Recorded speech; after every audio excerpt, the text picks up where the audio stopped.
Each year, hundreds of thousands of people fall victim to sudden cardiac arrests. Most of those people do not receive CPR prior to the arrival of first responders. Here in the studio today is a couple of folks from Citizen CPR to help us reverse this statistic. First we have Susan Barham, Executive Director of Citizen CPR. Hello. Welcome. Thank you. We have Bennie Luke, Rescue Chief for Polk County Fire Rescue and Citizen CPR Board Member. Welcome, Bennie. And Dr. Rico Rich, retired doctor and also Citizen CPR Board Member. Yes. Welcome. Thank you. Susan, let's start with you. What do we have coming up this in a couple Saturdays, actually, right? Save a Life Saturday, so obviously it's on a Saturday, and this is our once-a-year annual free event.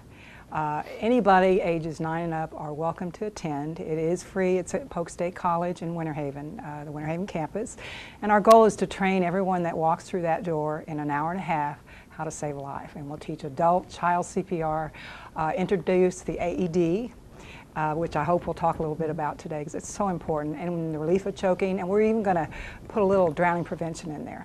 Awesome. I know that especially in Florida we have so many pools, so drowning prevention, CPR, those things really do go right hand in hand. Right, and we are very, very blessed to have a very special family as our guest that morning, and they're going to share with us a story that's quite remarkable. And a young man with 3 young children was at a party, and it was Memorial Weekend, and his little 2-year-old Abby was found face down in a hot tub, and it was a big, family gathering for the holidays, and he was able to revive her, and she will be there with him, and he's going to share that story, and I'm sure there's going to be a few people emotionally moved by that, but it shows how important it is for all of us to know CPR. Exactly. That would be worth the price of admission right there, just to get to hear that story. It'll be very What an encouraging story that would be too. So tell us a little bit about Citizen CPR. So Citizen CPR is putting us on this event. How did Citizen CPR kind of get started? Well, we've been around a long time. Okay. We're not new. We've been doing this a long time, and we started in 1985 in Lakeland with the goal of training 1 out of every 2 people on basic CPR. We expanded to countywide. Our board of directors, these 2 fine men here, they represent people that are very engaged in trying to raise the survival rate, and that's what our big goal is, to save lives. And the survival rate really is very, very poor in Polk County. I mean, throughout the United States. But our goal is to train people, and we do it with professional CPR, people that need certification, and then we do these programs where we're trying to get people to come out and take very short, very minimal training there, and very convenient, and make it free so that they have no excuse.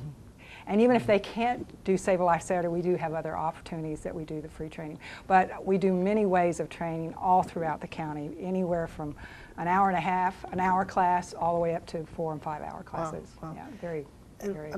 In your experience, why would somebody want to come to this? Like, I know a lot of people are kind of, I don't really know a lot about CPR. Maybe I'm afraid that if I get involved, if somebody does need help, then maybe I could be legally liable. Like, why would we want somebody to come to this training? Well, the liability really doesn't exist, Brad, because we have a wonderful Good Samaritan, very liberal law in Florida, Polk County, of course, and we want people to come and learn how to save a life, because the probability, if you're counting everybody in this room, and there's probably, if you count some people outside that door, there's 7 people, 1 out of 7 of us in our lifetime will need to perform CPR, usually on somebody we know. So it may be you with a family member. So wouldn't you want to be able to give them the best shot of survival? That's right, yeah, definitely, I would. So the statistics are, if you count 1 out of every 7, that's a lot of people in Polk County, and they need to be trained.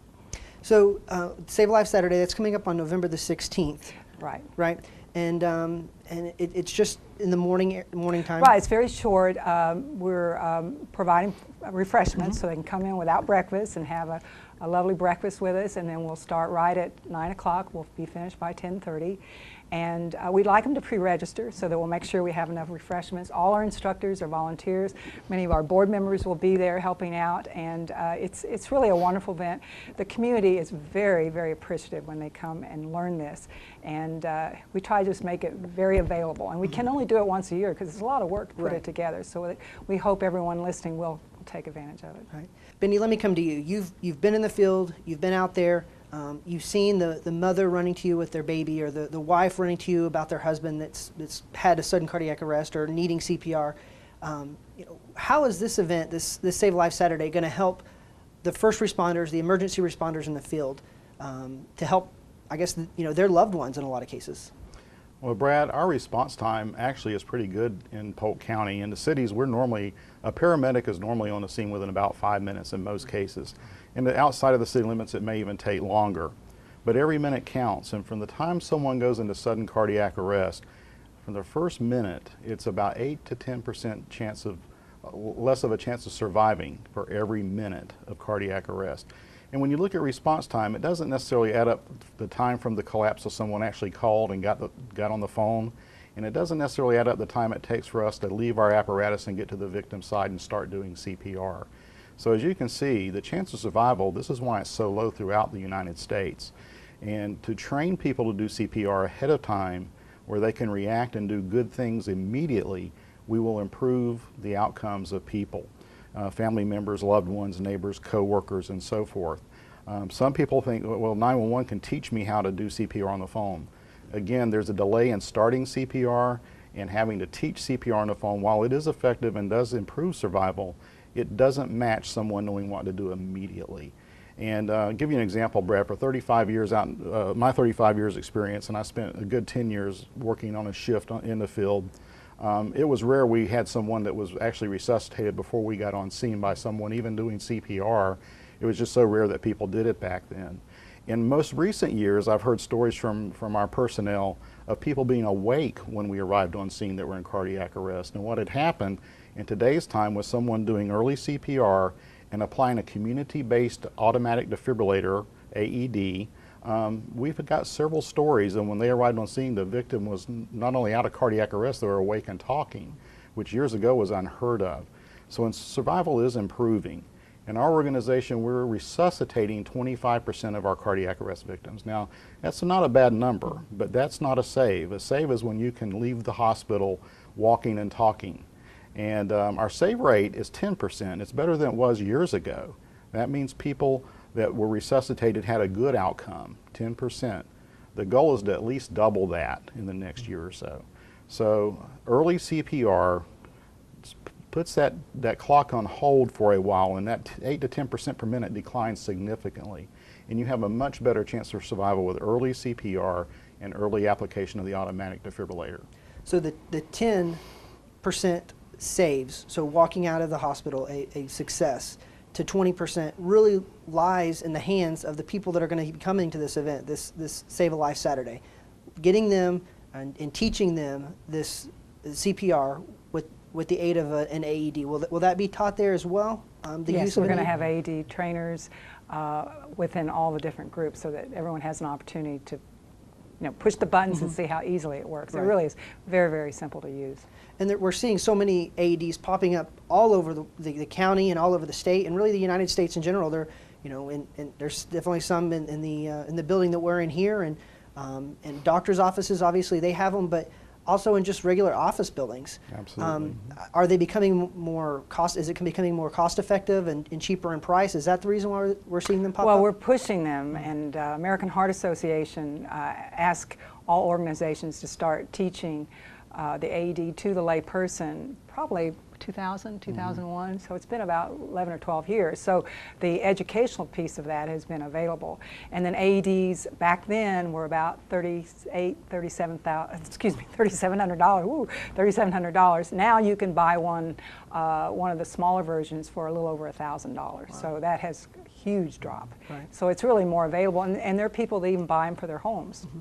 Wow, that's a great because idea. they're high risk. They may have had a previous cardiac arrest, and they feel more comfortable having that AD there immediately to be used. And I've even heard stories of communities chipping in to buy them for communities in Florida and Polk County.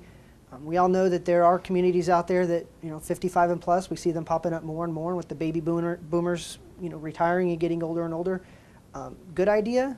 Absolutely. As a matter of fact, we've seen a big increase in interest in AEDs in communities within Polk County. And many of these are 55 and over communities, but it certainly hasn't been limited to that. One community, for example, Sola Vida, I believe now they have 7 AEDs in their community, and very soon will have trained their 400th person in their community for hands-free and AED use. So we're really thinking they're going to be one of our first heart-safe communities here in Polk County. Wow, that is amazing. awesome. Really improving the quality of life for that community, and I mean, obviously their friends and family that are living there close to them.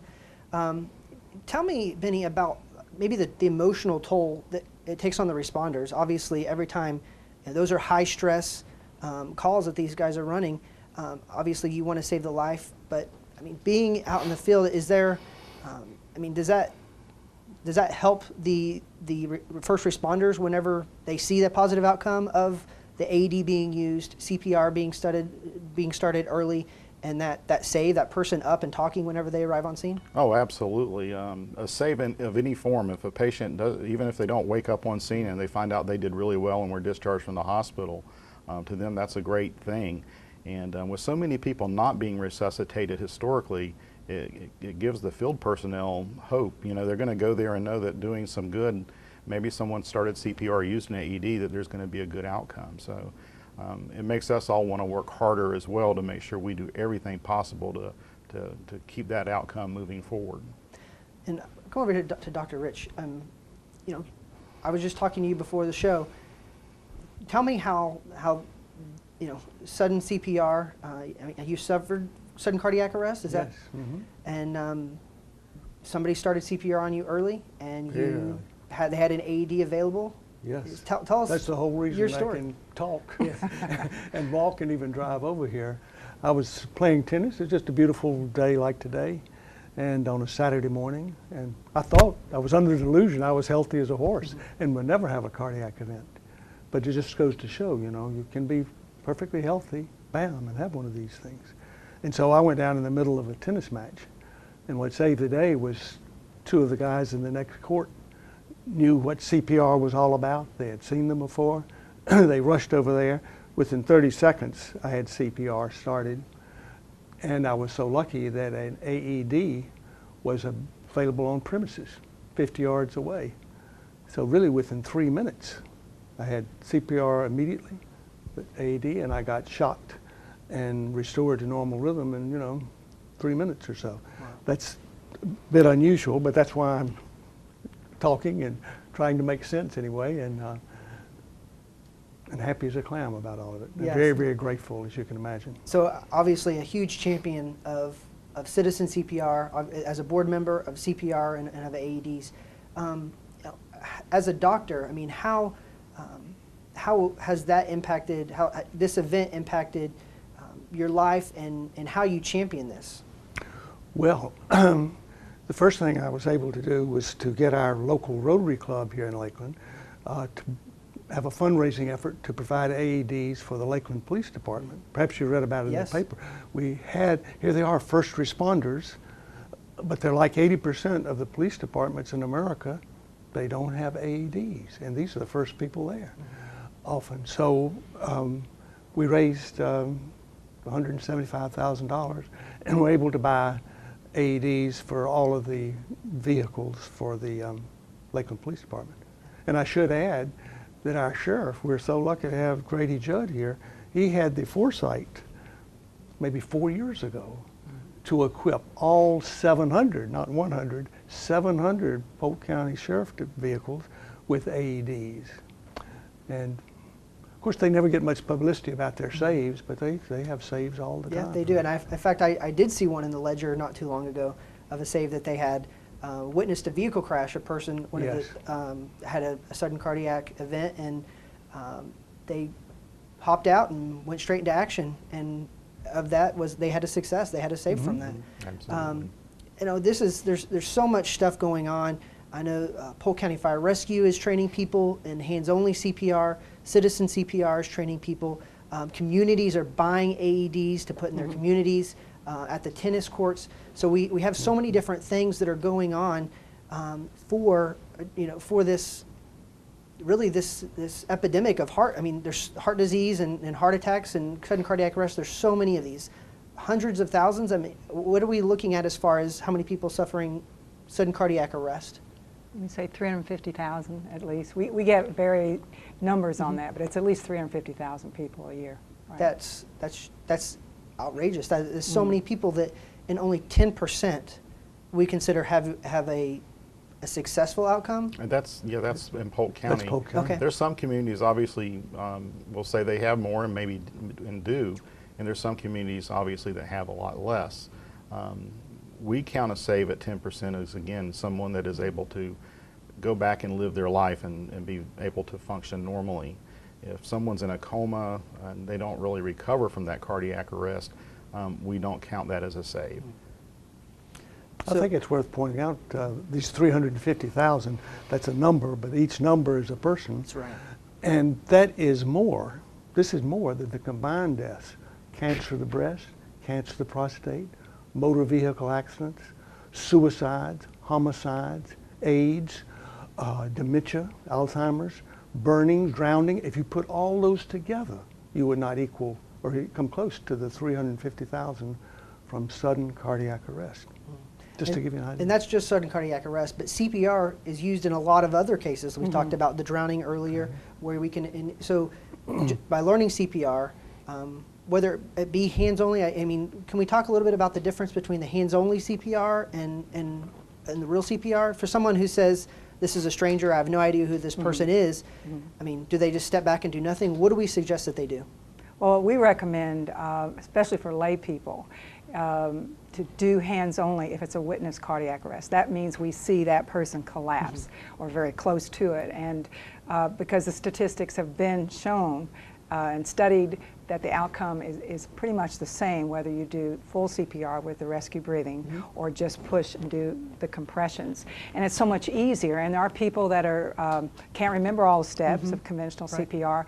They're also hesitant to put their mouth on someone else's mouth, even though there are barriers that you can use.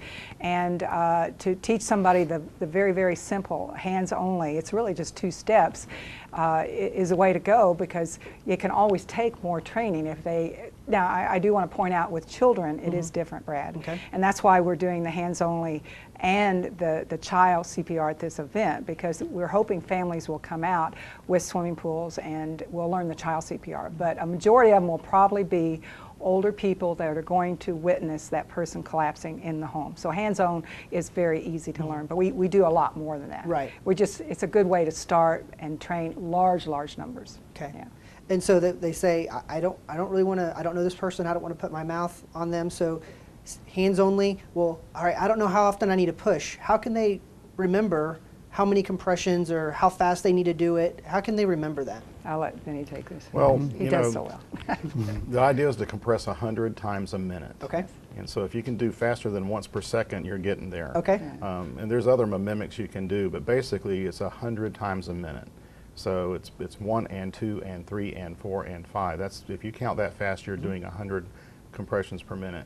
And the one thing about hands-only CPR, during a sudden cardiac arrest event, when someone appeared to be breathing and talking and suddenly collapsed, they have stored oxygen in their blood. And the science tells us that that's why hands-only CPR can be very effective for several minutes after cardiac arrest starts. Because the oxygen's there, it just needs to be used. That's right. And if we pump the blood throughout the system and throughout the body, they're using that oxygen. And therefore, we're not having to stop to ventilate, which actually takes time. And you don't want to interrupt compressions. And another thing about hands-only compressions, we don't interrupt CPR compressions very often. Okay. Now, this event, the Save Life Saturday, coming up on November the 16th, they're going to learn CPR. Not hands-only CPR, but They're going to learn rescue breathing. Rescue breathing. Right, how to open the airway, tilt the head, and breathe. Okay. And they'll learn how to do it a little differently for child, Okay. not too much different. And also they'll learn relief of choking, which is so common. And then we'll bring out the AEDs, and they'll learn how to do the CPR with the AED. okay. And then All in an hour and a half. all in an hour and a half. Yeah. And they're going to learn. So the AED, CPR, Heimlich maneuver. This is really an awesome event. There's really probably no other event like this throughout the year where they're going to be able to come to a one-stop shop, free of charge, and learn all of these different techniques to maybe save one of their family members' lives. Right. As far as I know, we're the only ones out there that does a mass training like this, where we will really let everybody in the door. So I see we have another guest here. I didn't introduce him in the beginning, but can you introduce me to him? Yeah, well, this is actually one of our CPR Annies. This is one of the mannequins that you might get trained on during Save a Life Saturday. There's many different mannequins we're going to be using, but this is a typical mannequin that we use. It's very lifelike to teach people how to do proper hand compressions. We also use it to practice and train on use of the AED. This is a typical automatic external defibrillator, one that the public may use. People tend to be afraid of these if they've never used one or seen one before, but they're very easy to use. They're mounted on walls in many places. I'm sure many people have seen the AED markers at different places, airports, malls, and other places. This particular one, we've deactivated the sound so it won't make a whole lot of noise when I try to talk. But basically, this particular model here is so easy. When you actually pull this opening that it tells you to pull off, it actually activates the device and turns it on, and it gives you instructions step by step. So it'll tell me to remove these pads and to actually stick them on the patient that we already know that might be in cardiac arrest. So there's some adhesive we peel off, and the pads actually even shows you where it goes on the victim. So we put a pad here, and it tells me to make sure I'm putting them in the right spot, and it shows me where to put them. So the pads are actually stuck to the victim, and we follow the prompts. Once the pads are in place, it'll tell me to stop touching the patient, and it'll tell me it's analyzing. And if it's a rhythm that needs to be shocked, it'll flash and shine this shock button, and it'll tell me to make sure no one's touching the victim, and to be all clear, and we'll push the shock button. And as soon as we shock, we go right back into the CPR mode. And we only stop CPR when we see there's signs of life returning. And every 2 minutes, the machine will tell me to stop and reevaluate. It'll go through the process of analyzing to see if the victim needs to be shocked or not. So the AED, this will be taught there on Save a Life Saturday, right. November the 16th. And so they'll learn how, they'll get to see one of these really up close and personal, huh? Yes, they will. All right. Well, we really appreciate you guys coming out, and thank you so much. Thank you. Thank you. Thank you. So come on out to Save a Life Saturday, November 16th. That's going to be from 8:30 to 10:30 a.m. at Polk State College in their student center in Winter Haven. It's free of charge. If you're looking for some more information, you can go to citizenscprinc.com, or you can call 863-680-1277.